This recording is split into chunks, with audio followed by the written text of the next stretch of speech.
Rama Rabbi Yoshua, on a dit, on est à 4 lignes avant la fin de la page. Non, on est à la deuxième ligne des lignes larges. Rama Rabbi Yoshua ben Levi, Kirach she'en bo asara batlanin, Idon kirfar. C'est quoi asara batlanin? Rashi il dit un hidouche. Rashi il dit il faut qu'il y ait un kollel. Asara chez Beteli, mimé l'achtam velomdim Torah. Alors, toute la journée, une partie. Tout le temps. Quand n'importe quel moment, quelqu'un il peut venir, il peut trouver un lieu, Kadosh, où il y a un minyan de juifs qui font Avodat Hashem. D'après ça, tu prends une ville, Irgdola l'Elokim, comme Nice, par exemple. Il n'y a pas. Tu dis, il y a un collègue là, je ne sais pas. Attends, alors, il y a eu pendant des années. Une ville en Israël. J'ai une très mauvaise image de Nice. On a eu des très grands chez nous. Genève, il y a un collège à Genève, je ne sais pas moi. Mais nageurs en même temps, mais bon. Une des villes juives où il y a beaucoup de monde. Istanbul, il y a 10 000 juifs, il n'y a pas de collège. Ah bon? Il n'y a pas. Au Maroc, tu as 1500 juifs, tu as 15 synagogues ouvertes, Yom Chol, tu as 30 ouverts le Shabbat, et tu as 7 restaurants juifs. Istanbul, tu as 11 000 juifs, tu as 2 synagogues ouvertes le matin, 3 synagogues ouvertes le matin, Shabbat, tu as 5, et tu n'as aucun restaurant juif, aucun restaurant caché. C'est fou. Ça veut dire qu'il y a des communautés qui n'ont pas dynamisé. Qui? Il y a des gens qui mangent cachère. Non, il n'y a pas de supermarché. Il y a des bouchers. Ils appellent ça, même en turc, kasab, kasapé. Ouais. Ils appellent ça. Il y a des bouchers. Il y a des bouchers, mais ils vendent du taref d'un côté, du cachère avec des. Comme à l'ancienne, comme à Bordeaux et comme dans tous ces endroits. Malheureusement.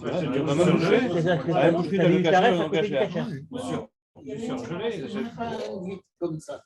Alors, on sait juste. Et il y a là-bas quelques produits d'épicier. Voilà, c'est ça. Alors bon, alors Rachid te dit. Même en touchant. Rachid dit, il veut donner il veut caractériser une ville ou un village. Et il dit, Ir, Shejba Asara Batlanim, c'est une ville. Mais si on regarde la Gemara, elle n'a pas dit Asara Batlanim, l'Ich Ora. Selon le Rambam, c'est une autre chose. Le Rambam, il explique comment Asara Batlanim. Il dit 10 personnes que leur seule fonction, c'est qu'ils sont payés par le public. Il dit, ça, c'est les fonctionnaires. Ça, c'est une ville qui a des moyens dans un village. Combien de fonctionnaires un village il peut tenir? 1, 2 max. Donc, c'est le chachouv. Mais ça veut dire quand elle a des poumons, cette ville, où elle peut payer 10 fonctionnaires, c'est une ville. Comme ça, il dit le Rambam. Alors, dans les mots, ça veut dire, il te dit une ville entourée de murailles, mais elle n'a pas un collège selon Rachio, elle n'a pas une mairie, une municipalité. Ça a un kfar. Maïka Mashmalan, Tnena. C'est pas beaucoup de villes, non? Ezoïr Guédola, pourquoi tu as 10 fonctionnaires? Non, mais du colonel. Batlanim, d'accord. Je trouve ça bizarre que Rachid définisse la ville par rapport à un aspect religieux, par rapport à un aspect c'est religieux. Ça, Rachid, il fait un aspect religieux. Tu me dis par rapport à une taille, par rapport à un aspect religieux. Combien on est juifs dans le monde? Ça veut dire qu'il n'y aurait pas des milliers d'endroits et que ce ne sont pas des villes, ça veut dire. Comment tu vas là-bas, c'est pas une ville. Si tu es dans un phare au milieu des pygmées qui sont 500 il y a rien. Des milliers et des milliers d'hectares, c'est pas une ville. Non, il n'y a pas de structure, c'est ça qu'il veut dire, je pense. Il n'y a pas de structure ou de vie communautaire qui fasse que tu peux avoir un service. Tu vas mettre le Tosfot, il a un débat sur ce question de Krach et Moukaf, etc. Alors il nous dit. Tosfot, il est d'accord avec Rachid. Non, dans ça, Tosfot ici oppose pas, mais il parle de la définition.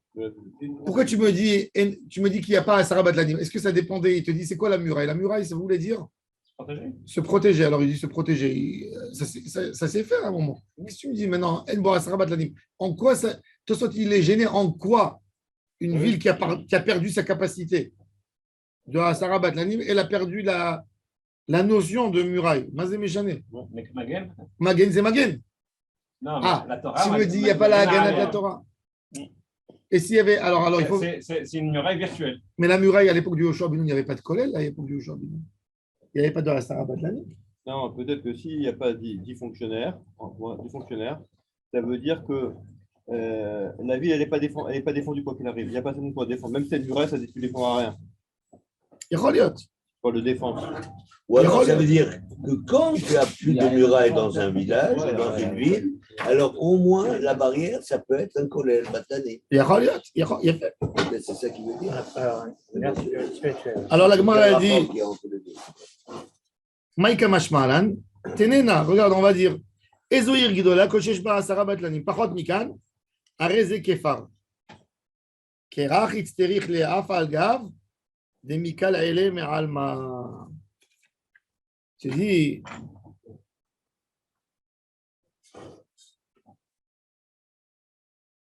je te dis, ce village, il a une foire qui se fait une fois par semaine.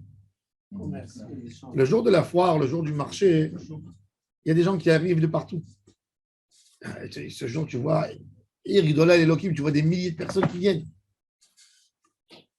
C'est pas ça le paramètre. Le paramètre, c'est que dans l'endroit, il a une capacité de quelque chose qui se fixe. Tiens, approche pas de là. Il a une capacité, il y a ici une place. Tiens.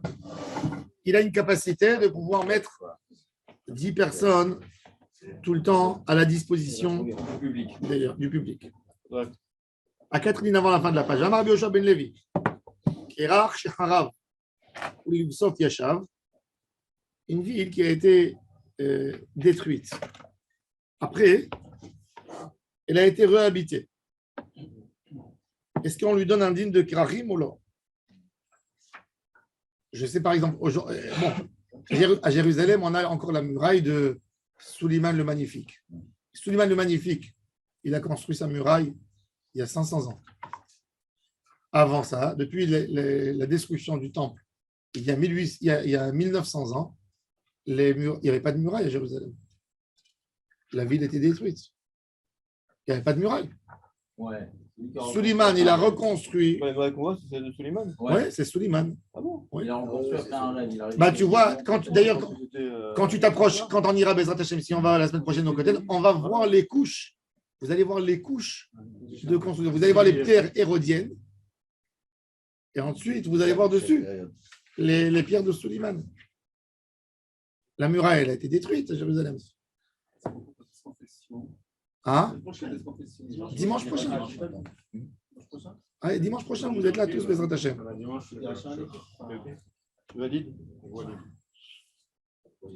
Alors il dit, alors Kerach Shecharav, Velipsof Yashav, Nidon Kikrach, malgré tout, il reste dans sa nature de krach. C'est pour ça que dans certaines villes, comme par exemple Beth Shean, il n'y a plus de muraille, un zecher à la muraille. Ouais.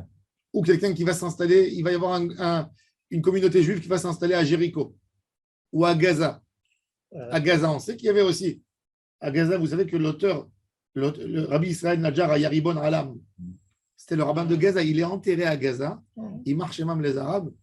Ils ont mis sur sa tombe la poubelle générale de la ville. Ils ont aussi, sur le cimetière juif. La synagogue de Gaza, il y avait des juifs qui habitaient à Gaza jusqu'aux émeutes de 1941. Il y avait une communauté juive, de juifs turcs qui habitaient à Gaza. Il y avait à El Arish, une communauté aussi juive, très riche, très puissante. La communauté juive de Gaza, c'était une des communautés les plus riches d'Israël. Il faut savoir que Gaza, le port de Gaza, les Arabes de Gaza étaient les Arabes les plus riches. En Israël, ils avaient un port qui fonctionnait, il y avait beaucoup de marchandises, ils travaillaient beaucoup avec l'Égypte. Comme ils avaient de l'argent, justement, ils ont affronté même les Égyptiens. C'est pour ça que les Gazaouis, l'Égypte, elle n'a rien fait pour. Quand Israël elle a pris en 67, elle a pris l'Égypte, Gaza, les Égyptiens étaient hyper contents. Ils sont débarrassés. Begin leur avait proposé, prenez Gaza. Ils ont dit, on prend Sinaï, mais on ne prend pas Gaza. On ne veut pas les problèmes de Gaza. Vous ne voulez pas, les Gazaouis. Et à Gaza, il y a aujourd'hui, les seules tombes juives qui ne sont pas touchées, c'est de la brigade juive qui était au service des Anglais. La conquête de Gaza, elle a tué énormément de soldats anglais. Et il y avait parmi eux beaucoup de juifs. Donc il y a le caveau juif dans le cimetière entretenu par l'Angleterre. Et ça, il ne touche pas. Et il y a des Magen David sur les tombes, parce qu'un soldat, les endroits, c'est là. Ils ont essayé de casser. L'Angleterre, elle leur a dit, vous n'allez plus recevoir un rang de l'Union européenne si vous allez toucher nos soldats. Parce que c'est la fameuse brigade juive Voilà, la qui fameuse a brigade relâché l'armée anglaise. Mais la communauté, il y avait un pas très ça, gros ça. cimetière juif à Gaza, dont Rabbi Israël Najara est enterré là-bas. Ouais. Alors, c'était une ville qui avait une muraille. Alors, s'il y a par exemple maintenant une communauté juive à Gaza, ils lisent, comme maintenant il n'y a plus de muraille, et c'est ce qu'il a transé Shulchan Aruch. Oui. Qu'il y a la muraille ou qu'il n'y a pas la muraille, du moment où il y avait. Ni donc il grave. Maï Harav. La Gemara dit Eli Macharevu Chormotav. Yashav in, lo Yashav lo. Vatan Rabbi Eliezer Bar Yosef Omer Asher lo Choma. Comment il est écrit Asher lo Choma dans la Torah à propos dans Parashat Behar, quand on achète un bien dans un immeuble, on a expliqué qu'il y a une différence entre un terrain que tu achètes Al-Sedehar et Hashem dans un village ou que tu achètes dans une ville où c'est des étages, etc. Dans une ville, après 12 mois, il y a de la transaction qui peut se faire. Et ça appartient à la personne pour toujours. Ça ne revient pas au jubilé.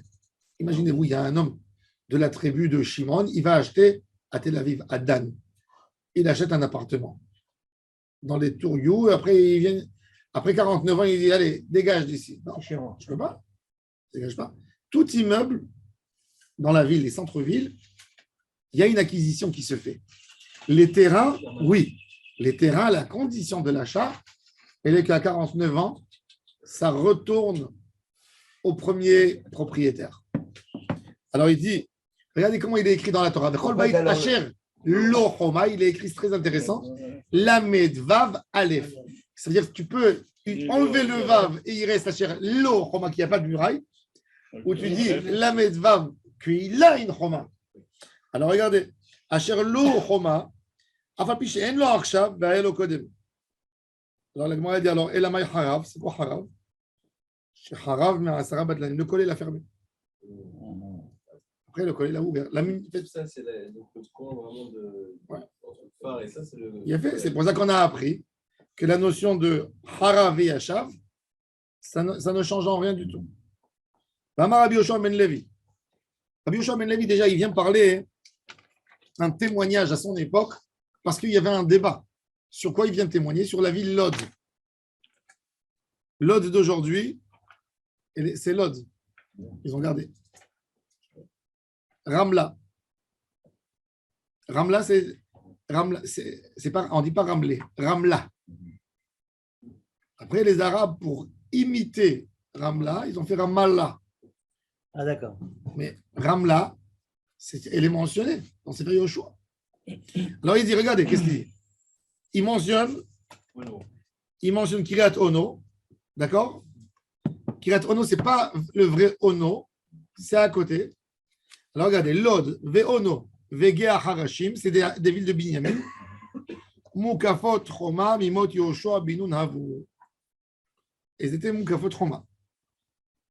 La Gemara a dit, Ve'ane, quoi, Yoshua Benane, tu dis que c'était depuis Yoshua? Pas vrai? On sait que c'est El Paral. El Paral, c'était de la tribu de Binyamin. Il était après. Puisque dans Divrei Yamim, on dit ça sur Shevet Binyamin, Dirtiv. Ouvne El Paral, Ever, Umisham, Vachamer, Hubana et Ono, Ve'et Lod Uvnotea. La Gemara a dit, et plus que ça. Ça veut dire, on a amené ici une contradiction entre Divrei Yamim et Yoshua. Et après, alors on dit, mais si c'est comme ça, il y a une contradiction même dans Divrei Yamim. Puisqu'on mentionne que Asa est écrit au Taramir, Asa ben Anedirti, Vayiven Asa et Are Betsurot, Asherli Yehuda. Il a construit la Are Betsurot. Même que normalement, ce n'est pas les Yehuda. Asa, il a gouverné, quand on parle de Yehuda à l'époque, c'est un nom général. Il y avait le pays de la Judée, qui était Yehuda et Binyamin, après la rébellion de Jéroboam contre Roboam. Alors, le peuple d'Israël s'est partagé en deux. Il y avait le pays d'Israël, qui était le pays laïque, et le pays de la Judée, qui était le pays religieux, qui était Yehuda et Binyamin. Il n'y avait pas d'Avodazara dans la Judée. Mais le pays d'Israël, c'est quand vous dites Ahav, quand vous dites Shomron, tout ça, c'est Israël. Alors, il dit, ou les Ta'amir, Asa benane, dirti vayiven Asa, et Area Betsurot, Asher li Yehuda. Regardez Rashi. L'autre Verono Vegea Harashim, le premier Rashi de la page.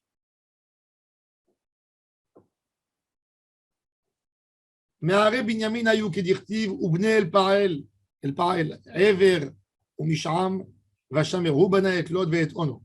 Au Besséder Binyamin, on sait que El Parael, Ever et Misham, ce sont des enfants de Binyamin. C'est pas dit vrai, mais Yachasso, Hachevet Binyamin. Binyamin, c'est pas côté de Binyamin, elle s'étale. Binyamin, il s'étale. Il a une languette longue. Il n'arrive pas jusqu'à Yericho. Il arrive, même la municipalité de Modi'in Illit, c'est Binyamin encore. Tout ça. Oui, long.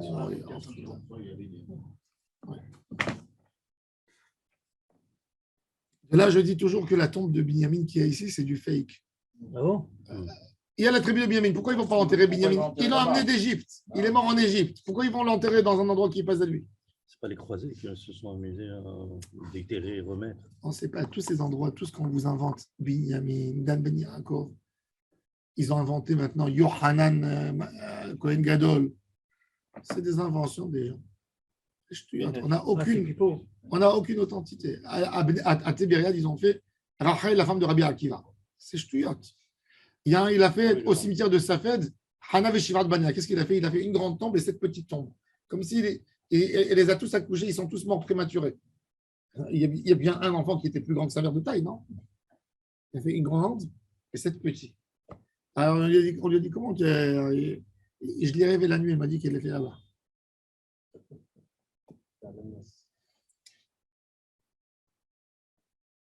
Toutes les tombes, nous on a une règle très simple. Tout ce que le Hari Akadosh n'a pas dévoilé et qu'il n'y a pas une massorette directe, comme Rabbi Shimon Bar Yochai, par exemple, c'est une massorette directe. Il y avait des juifs qui habitaient toujours dans des villages du Galilée, comme cette femme Zinati, qui a allumé il y a 2 ans, Yom HaAtzmaut, qui a allumé la Massoua. Pkin, la famille de Pkin. Il y avait des juifs qui n'ont jamais bougé de Pkin. Elle est toujours là-bas. Maintenant, Pkin, aujourd'hui, c'est devenu un village druze.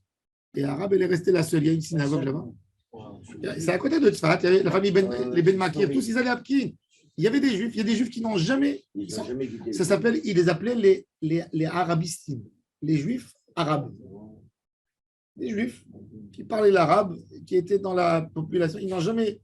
Ils étaient en bon terme avec les Arabes. Les Arabes les considéraient comme des Arabes croyants juifs. Mais dans leur identité nationale, ils ne sont pas identifiés avec les Juifs. Donc, ils les ont laissés. C'était un jeu politique dans plusieurs villages au Galilée. Donc, ceux-là, ils avaient toujours la massorette. La tombe de Rabbi Meir Baal Hanès, oui. Rabbi Shimon, il savait, c'était là-bas. Ça, c'est selon eux. On n'a pas besoin de témoignage du Harizal. Les autres endroits, quand vous voyez la tombe de Yonatan ben Uziel, Benaya ou Ben Yoyada, tous les tombes des Tanaïm, Rabbi Yehuda, Barilai, tout cela, c'est le Hari Akadosh qui a dévoilé. Dans Shara Gilgulim, il y a Rabbi Chaim Vital qui mentionne les noms que le Harizal lui a témoigné.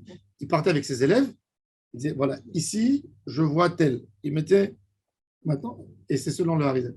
Tout le reste, c'est ch'tuyot. Il n'y a pas une histoire, on n'est pas là 1200 ans, on n'est pas là 1500 ans. Comment il y a quelqu'un qui peut venir dire s'il n'y a pas un témoignage direct, même David Amelech, un jour, j'ai parlé avec Ramon de Radiao, il m'a dit c'est Kever Misar Dadatot. Non. Il m'a dit Misar Dadatot pour avoir des touristes chrétiens pour faire une histoire de la ville. Les chrétiens, ils adorent tous, ils chantent Alléluia. Il faut leur faire un endroit de recueil. Et là-bas, David Amelech. Aaron à Cohen.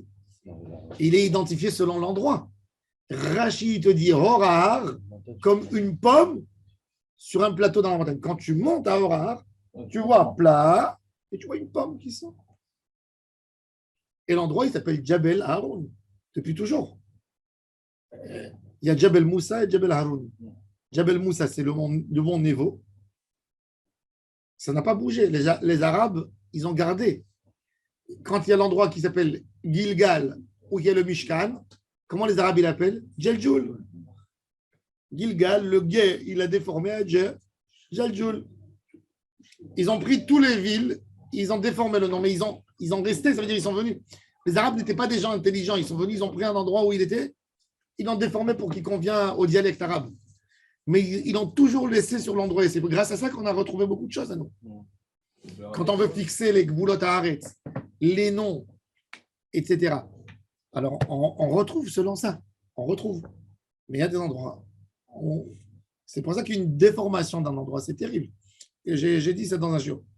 Les religieux, ils sont partis.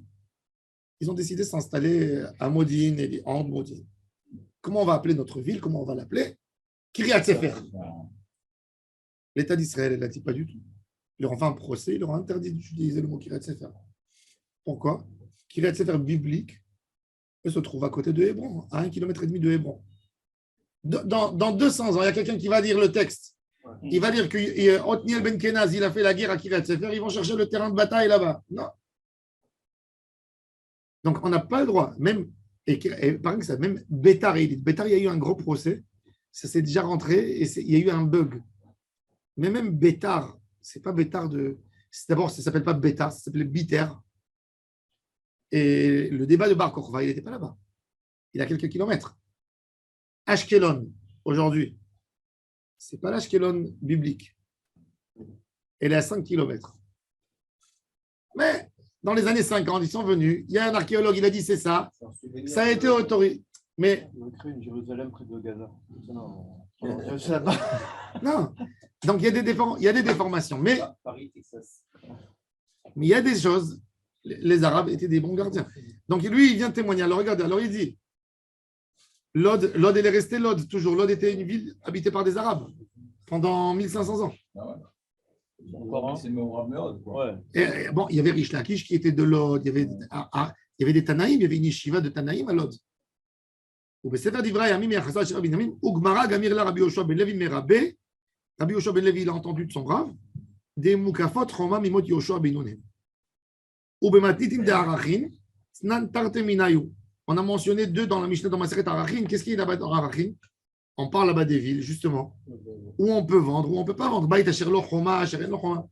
On a mentionné lesquels Lod et Ono, sur la Arech Choma, She'enam Noagot El Mimot Yehoshua ben Nun. Ou les fiches Chomotem Nirot Hadashot. Pourquoi Rabbi Yoshua ben Levi avait besoin de dire? Parce qu'à son époque, à l'époque de la Mishnah, on les a déjà mentionnés. Il dit quand quelqu'un va voir la muraille de Lod, elle a été et de Ono, ils ont été renforcés par les Romains. Il y avait des pierres de taille, de nouvelles pierres de taille. Quand quelqu'un va voir la muraille, il dit elle n'a pas l'air ancienne cette muraille. Alors il dit sache-le, elle avait toujours la muraille. Vaïchazek Asa, Rashi dit, il n'est pas écrit le mot Vaïchazek Asa. La Gemara, elle a dit, vous avez vu, c'était à l'époque, Dirti Vaïven Asa, ils ont déjà arrangé, dans le texte de la Gemara, ils l'ont arrangé selon le Passouk. Mais la Gemara que Rashi il avait, dans la Gemara, c'était écrit Vaïchazek Asa. Ce n'était pas écrit Vaïven Asa. Alors Rashi dit, oui, Rashi n'a pas touché, mais les élèves de Rashi, ils ont touché. Il y a beaucoup de scientifiques qui sont très énervés sur les sages de France. Les sages de France, ils ont beaucoup touché le Talmud. Quand ils voyaient quelque chose qui était flou, c'est pas normal. C'est pas écrit Vaïchazek Asa, Vaïven Asa. Mais le scribe du Talmud, il a écrit Vaïchazek Asa. Rashi, il n'osait pas toucher. Les élèves de Rashi, ils ont commencé à toucher. Rabbeinu Tam, il vient, quand il voit qu'ils ont touché, il voit des livres de partout, chacun. Il a arrangé, il a ajouté un mot. Qu'est-ce qu'il fait? Il fait un rassemblement en France. Il fait plusieurs choses. Il fait, une des choses, de ne jamais parler d'un juif qui est mort. Il fait un kherem de Rabbeinu Tam. Il dit que quelqu'un qui parle du Lachon Hara contre un mort, qui est déjà mort, qui a quitté le monde, il raconte une histoire, une sale histoire qu'il avait fait, il tombe dans le kherem, il est menadé auto. Ça, il fait un deuxième kherem, celui qui conteste un get qui a été validé au Beddin, qui dit qu'il y a eu un bug dans le get, qu'il soit maudit, lui, kherem de Rabbeinu Tam, et il fait un kherem sur celui qui touche les livres. Modifie les livres. Il dit Yad Amegia Basefer Tikatzetz. Une main qui touchera, qui ajoutera un mot dans n'importe quel livre, qu'elle soit coupée. Il dit tu as le droit de mettre une étoile, de mettre à côté. Jamais dans le texte. Tu as une question, tu touches le texte. Là. Vous avez vu Rashi, ce qu'il a fait. Vous avez vu ce qu'il a fait. Voilà. Rashi te dit Eno bechol mikra. Aval mikra acher ketiv. Vayiven harim beYehuda. C'est écrit Vayiven. Mais il ne touche pas. Là, ils ont touché. Les Gemarot, les meilleures versions du Talmud, c'est les versions espagnoles. Elles n'ont pas été touchées. Comment vous comparez? C'est incroyable. Vous prenez par exemple Rashba, Meiri, Ritba, Maïmonide, les citations de la Gemara, et vous voyez des mots qui n'existaient pas dans notre texte. Pourquoi? Parce que c'est la version espagnole. Pourquoi? Parce que le Talmud, l'authenticité du Talmud, la meilleure authenticité, c'est l'Espagne. Pourquoi? Parce qu'il y a 1500 ans, quand Mahomet il instaure sa religion, le califat à Bagdad, ils deviennent musulmans. Tout de suite après quelques années. Donc Bagdad, l'Irak devient complètement musulmane. Et il y a un très bon lien entre eux et les Arabes de Cordoue. Ça se propage en Afrique du Nord et en Espagne, les musulmans. Donc, l'espagnol est musulmane à l'époque, une partie de l'Espagne. Je ne parle pas de la Catalogne, une partie de l'Espagne est musulmane. Tout le sud de l'Espagne est musulman. Avec les Omeyyades. Les Juifs qui partent de Babel, ils vont s'installer en Espagne. Le lien entre l'Espagne et Babel est très fort. Babel, ils ont la version du Talmud de chez eux. Donc, les meilleures versions, elles sont restées. Il y avait toujours un échange entre l'Espagne et Babel. Tandis que la France vivait dans la France, c'était un endroit chrétien. Eux, ils vivaient sous l'autorité, en collaboration avec les Romains, avec Byzance, qui gouvernait Jérusalem. Jusqu'au moment où Saladin est venu, et il a récupéré Jérusalem. Mais c'était dans leurs mains à eux. Il y avait une rupture totale entre Babylone, Babel, à l'époque des musulmans, et la France. Donc, à l'époque de Rachi, leurs livres à eux, c'était pas où ils pouvaient écrire à Babel. Comment c'est écrit chez vous? Par contre, en Espagne, on a eu toujours un lien direct. C'est pour ça qu'on dit, ça, ce qui a fait la différence des coutumes entre les séfarades et les ashkénazes. Les séfarades, ils vont selon le Talmud de Babel, les ashkénazes plus selon le Talmud de Jérusalem. C'est très intéressant. De là vient la profondeur des minagim ashkénazes et séfarades. Mais les meilleurs. Ouais. La semaine dernière, j'étais en train de travailler sur un livre d'un des sages de Constantinople, espagnol. C'est-à-dire un Rav Alfandéry, il y a 400 ans. Je le vois mentionner un texte de Gemara et Rashi. Je cherche. Je trouve. Je reprends, je relis, je compte les mots, je note sur le papier. Je deviens fou. Je dis peut-être de temps en temps, là, je cherche. Il a ajouté 5 mots qui ont changé complètement tout le sens. Chez nous, ils ne sont pas. J'ai une Gemara à la maison, j'ai la copie de la première édition du Talmud de Venise. J'ai cherché, j'ai trouvé 2 mots en plus de ce qu'il y a chez nous. Et lui, dans la version espagnole, il a dû copier ça d'un manuscrit. La Gemara, elle était encore en manuscrit, elle a toujours édité. Et il a copié la Gemara comme il a vu. C'est fou. Toujours les meilleures versions, ce sont des versions. Il y avait un rabbin en Pologne, frontière allemande, qui s'appelait Rabbi Natan Neta Rabinovich. C'est un génie. À l'époque de Rabbi Akiva Yeger, on comprend qu'il y a déjà beaucoup de problèmes dans les Gemarot, et il se met tous ses efforts pour avoir la meilleure version du Talmud. Il écrit sur 15 traités du Talmud un livre qui s'appelle Dikdouké Sofrim. Qu'est-ce qu'il fait? À l'époque, c'est pas comme aujourd'hui. Aujourd'hui, tu veux voir quelque chose, Si vous êtes curieux, vous allez voir des choses. Vous rentrez, il y a un site internet qui s'appelle Ketiv. Vous faites Ketiv en hébreu. Vous tapez le nom d'un manuscrit, vous voyez il y a là-bas déjà aujourd'hui, il doit avoir 10 à 15 000 manuscrits hébraïques scannés sur ordinateur. Vous les voyez en écriture, c'est fabuleux. Pour des chercheurs, c'est magnifique. Moi, je cherche. Avant, j'allais à l'université. Je prenais rendez-vous. Donnez-moi il fallait regarder les bibliofilms. Et tu mets ça par ça. Et tu arrives à agrandir. Quand tu as un texte écrit en araméen, en écriture ancienne, il y a des manuscrits fabuleux. Fabuleux. Vous pouvez trouver des choses incroyables. Et des manuscrits de Kabbalah, de tout ce que vous voulez. Et lui, il a cherché des manuscrits du Talmud entier, mais il a cherché les manuscrits espagnols. Et il a fait des comparaisons. Et il prend la Gemara, la page qu'il y a ici, elle est là. Et à côté, il montre les changements. C'est incroyable. Il a fait un travail à l'époque que 15 personnes devaient faire. Personne qui comprend comment il a fait. C'était un génie. Et Rabbi Akiva, il disait que sans ce livre, on ne peut pas bouger. Parce que beaucoup de fois, nous, on a le Rambam. On ne sait pas quelle est la source du Rambam. Mais parce qu'on n'avait pas la même Gemara que le Rambam avait. C'est pour ça qu'il y a des choses. Tu peux renverser le Talmud du début jusqu'à la fin, tu ne trouveras pas. Il y a beaucoup de gens qui étudient des rabbanim, qui étudient la Gemara selon le Rif. Parce que le Rif, il a raccourci le Talmud de chez lui, qui n'a pas été censuré, qui n'a pas été touché. Bon, c'est intéressant à savoir. Ça a été, Baruch Hashem, ça a été repris. Le Bar, il a arrangé, le Maharshal, il a arrangé, le Gaon de Vilna, il a arrangé. Mais quand vous voyez la Tosefta, combien de réparations, combien de choses ils ont touché, ils ont bousillé. Avec leur. Alors, il y a eu un rabbin, il s'appelait Shaul Lieberman. C'était le cousin du Chazon Ish, Shaul Lieberman. C'était un génie. Et il a écrit des livres. Il était très pauvre. Il a quitté Belarus et il est parti aux États-Unis. Il a voulu éditer son œuvre. Personne qui voulait mettre un rond là-dessus. Combien de personnes vont étudier la Tosefta?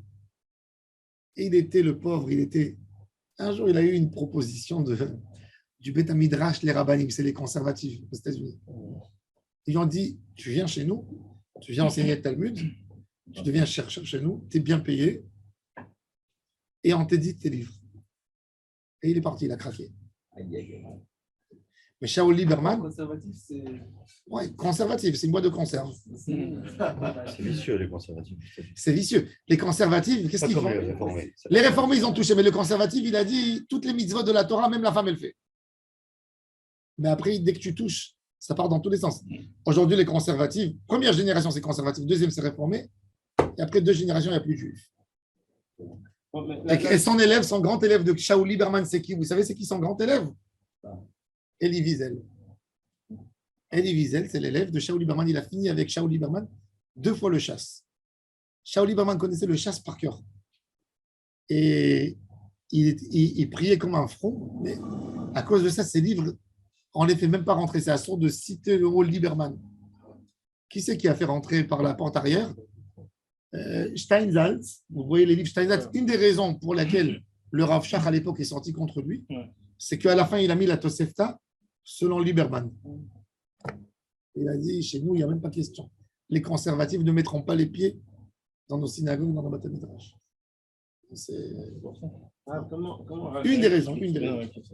Comment Rachid peut ramener un texte du Tanakh qui n'existe pas?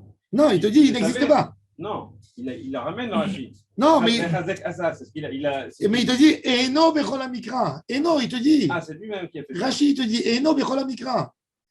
Il te dit, c'est comme ça, je ne touche pas la Gemara, je la censure pas, mais sache-le que ce n'est pas écrit. Ce n'est pas écrit Vayechazek, c'est écrit Vayiven.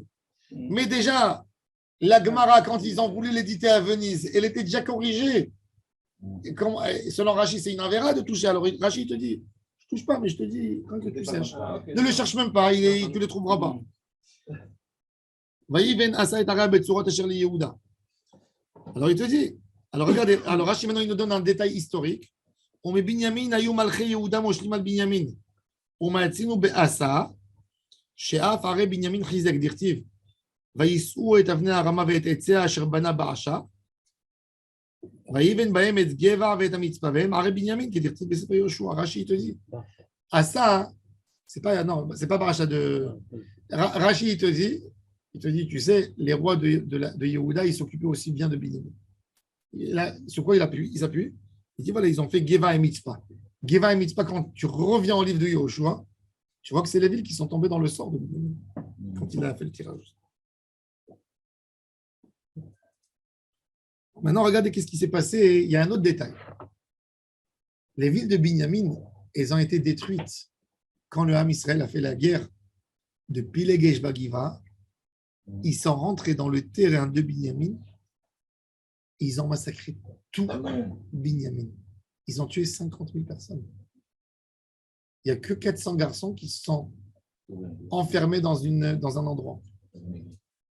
Et ils ont tout détruit. Toutes les villes ont été brûlées, ont été mises au feu. Et après, il fallait les reconstruire, toutes les villes de Binyamin. Donc, ils ont été détruites. Toutes les villes de Binyamin, c'est Kfar, c'est Krach. Sheneherav, Ulbasov, Nivna. C'est ce qu'il te dit, Rashi. Alors c'est écrit, Ane Mukafot Roma Mimot Yoshua Binun. Harou, Vimepilegesh Bagiva. Rashi, il te dit, Shechrivu Israël, et Binyamin, Be'et Arav, qui dit, Gam Kol Ha'arim Animtseot, Shilechu Ba'esh, ils les ont brûlés au feu. Toutes. L'Agmara, elle dit, Ve'ata el Pa'al Benane, Hadur Inful, Ata Asa, Shaptzin, Asa, il a fait les Shiputzim. Deikana Midirtiv, Vayomer li Yehuda Nivne et Ha'arim Ha'ele, Michlal de Ha'arim, Avu Me'ikara Shma Mina. Qu'est-ce qu'il dit? Il dit Nivne et Ha'arim. Il ne dit pas et Mekomot. Et Ha'arim, ça veut dire que c'était une ville. C'était déjà des villes. Il a fait mode, c'était une ville qui a perdu son caractère de ville. Kaniré que dans son époque, déjà, la population de Yehuda était surpeuplée. Il fallait trouver des habitations. Donc, ils sont repartis prendre les endroits qui étaient brûlés. Parce qu'il y a un endroit qui a été construit déjà. Ça veut dire que tu sais qu'il y a de l'eau là-bas. Il y a de l'eau. À l'époque, c'était l'eau. Il fallait chercher l'eau. S'il y a une habitation, tu sais forcément qu'il y a de l'eau là-bas. Il y a des sources d'eau, c'est impossible, il n'y a pas. Tout endroit où tu trouves des ruines, creuse là-bas, il y a de l'eau. Autrement, les gens ne seraient pas partis habiter là-bas. Donc, c'était comme ça. L'Amar Rabbi Yoshua ben Levi. Nashim Chayavot b'Mikra Megillah. She'af ed hayu be'oto hanes. Le Mikra Megillah, c'est une mitzvah des Rabbanan. Mais elle sort même qu'elle dépend d'un temps, d'un zman. Les femmes, elles sont Chayavot. Pourquoi? She'af ed hayu be'oto hanes. C'est très intéressant. Oh. Alors attends. Il y a ici, c'est un chidouche. Est-ce que le She'af et Mayou Be'oto Hanes, c'est un chidouche de Rabbi Yoshua ben Levi ou bien le She'af et Mayou Be'oto Hanes? C'est une notion qui existe. Et Rabbi Yoshua ben Levi te dit, eh ben, même sur des Rabbanan, le She'af et Mayou Be'oto Hanes, Tosfot, il va dire que le She'af et Mayou Be'oto Hanes, c'est une notion. Ça veut dire que c'est logique que quelqu'un qui était dans un nest, il y a une mitzvah commémorative de même collectif. Donc, c'est chayav même les hommes et même les femmes. La preuve, c'est matzah, c'est la seder. Même une femme doit manger. On ne sait pas. Normalement, c'est pas écrit. Le she'af et mayou be'oto hanes. C'est pas écrit. Tu vas me dire, Pessah, mitzvah taseh shazman grama. Une femme n'a pas le droit de manger chametz. Mais elle n'est pas obligée de manger. Comme le kiddush du Shabbat. Une femme ne peut pas profaner le Shabbat. Oui. Elle est comme l'homme. Dans toutes les mitzvot lota assez. Ishva, katuv, isha, le ish. Les chol averot Shabbat Torah, c'est pour ça qu'elle doit jeûner Kippour. Mais acquitter quelqu'un dans un kiddush, une femme, son chiyuv il est des rabbanan, comment elle va acquitter quelqu'un qui est de Horaïta? Il n'y a pas dans la notion de Shabbat, She'af et Mayou Be'oto Hanes, c'est pas un Nes. Mais Pessah, oui. C'est-à-dire le kiddush de Pessah, c'est intéressant. Comme la femme, elle est chayavet comme l'homme, parce qu'il fait partie des Arba Kosot, donc elle a acquitté. Parce que She'af et Mayou Be'oto Hanes, c'est un chiyuv. C'est pour ça que Hanouka, Pessah, Arba Kosot, et pas la matzah. Peut-être même la matzah, oui. Zechaditzet Mitzrayim. Je le explique, mais c'est comme l'armitz. Hanouka, elles sont chayavot. Même, il y a des qui disent Sukkot, le premier kazaït. Le premier kazaït. Pas de Nes. Pourquoi? Zecher l'arnene kavod. C'est pas un S. Pourquoi c'est pas. Alors, il y a fait Meod. Alors, il y a des qui disent que tout ce qui était 40 ans, c'est pas un S. Un S, c'est quelque chose qui sort De l'ordinaire. de l'ordinaire. Et comme les Anane Kavod, même qu'elles étaient, un S mitmacher, c'est plus un S. On s'habitue. C'est vrai que c'est un S. Oui. Donc, la manne, en fin de compte, c'est plus un S. Il a fait. Du moment où c'est 40 ans, ça devient une habitude. Non, à partir du moment où ça s'est arrêté, ça redevient. Là maintenant, on nous donne la manne, on va pas. Non, tu vas dire, ah, ça ressemble à la manne. Ouais, mais on va pas dire, ah, ça fait on l'a eu pendant 40 ans. Alors, ben, il y a des qui disent, il dit, avec ça on va terminer, il dit le prophète Mira, qui met cette rameret Mitzrayim, Ar'enu Niflaot. Chazal, ils expliquent dans le Yalkut Shimoni, qui met cette rameret, comme les jours que tu es sorti d'Égypte, je te montrerai des merveilles. Et la Gemara, elle a dit, le Yalkut Shimoni, il amène, Nissim shelo eti la avot, ar'e la banim. Les miracles que je n'ai pas montrés aux parents, je montrerai aux enfants. J'ai entendu du Rav Ezra Hades, Zichrono Livracha de Herzliya, il m'a dit qu'un jour il y avait un Rav, un grand Rav, il s'est sauvé de Moscou en Israël, il s'appelait Rabbi Yaakov Klemes, c'était le rabbin de Moscou. Et quand les bolcheviks sont montés, bon, il s'est sauvé, c'était un des plus grands guionim, mais c'était un tzaddik nistar. Quand il est venu en Israël, il a mis la casquette. Et il a expliqué comme ça. Il a dit, comment rester écrit dans le passouk, regardez, dans le passouk, il est écrit Kimé, comme les jours que tu sentiras d'Égypte. Alors ils lui ont posé la question, comment ça se fait que Chachamim, ils apprennent sur le texte de Kimé de cette ramère, les merveilles que je n'ai pas montrées aux parents, je montrerai aux enfants. C'est-à-dire que le Yalkut Shimoni nous promet que la Géoula qui va venir, on aura des miracles que Yetziat Mitzrayim, c'est rien par rapport à ça. Alors il dit, mais où c'est écrit? C'est écrit Kimé, comme les jours que j'ai sentis. Il dit, c'est écrit Ar'enu Niflaot. Il dit Yesh Nes et Yesh Pele. C'est quoi un Nes? Un Nes. Non, un Nes. Un Nes, il te dit, c'est quelque chose qui change de l'ordinaire. Mais un Pele, c'est quelque chose qui étonne. Qui étonne. C'est-à-dire, si tu vas sortir en mois d'août. Tu vas te lever le matin, il fait froid, tu ouvres la fenêtre, tu vois de la neige. C'est un S. C'est une folie. Mais c'est miraculeux. Ouais, Pélé, c'est folie. C'est intéressant. Ouais, c'est une folie. Ça te rend fou. Ça veut dire que c'est des choses qui n'ont jamais existé. Alors il dit Kriyat Yamsouf à l'époque, Kriyat Yamsouf, c'était une folie. Ouais. Mais si elle se reproduit, ce sera plus, ça a déjà été. Tu as une référence. Si tu vas revoir Kriyat Yamsouf, qu'est-ce que tu vas dire? Ah, quelle naisse. Parce que ça a déjà été fait. Alors il te dit, si le prophète il nous promet des niflaot, donc c'est obligé que ce soit des choses qu'on n'a jamais vues dans notre histoire, qu'on ne peut pas se référer. Ça sera quelque chose qui va nous affoler. Si le prophète il nous promet des niflaot, qui met cette ramère du time, ar'enu niflaot, donc c'est plus qu'un S. Donc de là, Chachamim ils ont dit, ma sheloer et il avot, ar'e la banni. Rabbi Yaakov Klemes, Baruch Adonai, l'olam, amen.